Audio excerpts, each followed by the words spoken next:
udto mga kaigsuran, atong gibisita ang Barangay Hall sa Sambag 2, pangaluhan ng kapitan, ang Barangay Kapitan Kent Noel K.N. Vinceslao.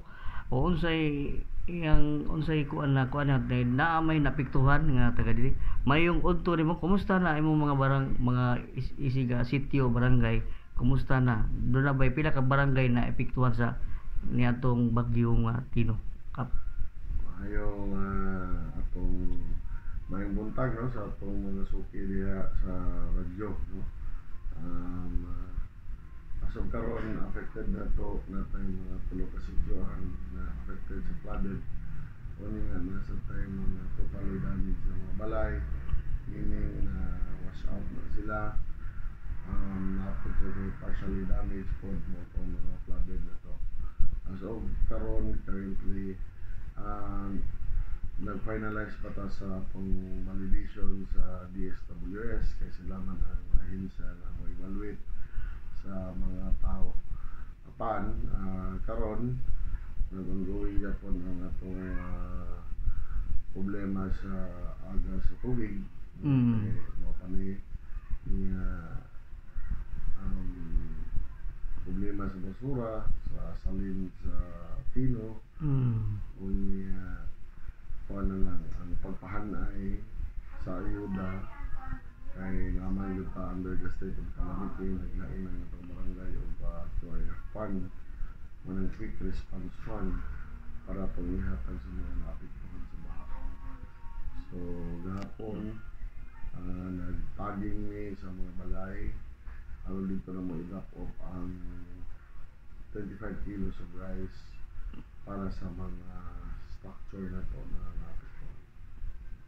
Kining mga naapektuhan kap ni dapli sa pa.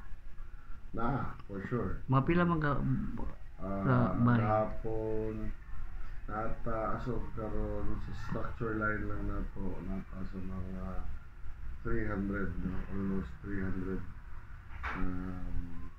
affected na mga household from sitio Lower Upper Kawayan, sitio Riverside o sitio kaming Pailog o Lower Pailog, Upper Pailog o Lower Pailog.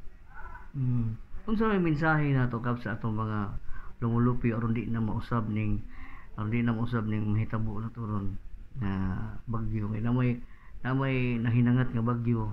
Number one, no, grabe kayo ni preemptive untag yun na to. Kung strictly speaking, dapat mapatupan na to ang perimeter assessment. Apan, balik ta sa realidad, dili pa andam ang gobyerno para mo provide sa ilang alternative na balay. Okay? Imagine mo, mag-clear na operation na. That's the ideal. But, kung mawari ka sa ground, isod kayo na mo ipagkatuman. Number 2, ato yung ipanawagan ng sa pagpangandam sa mga kakauhan, especially sa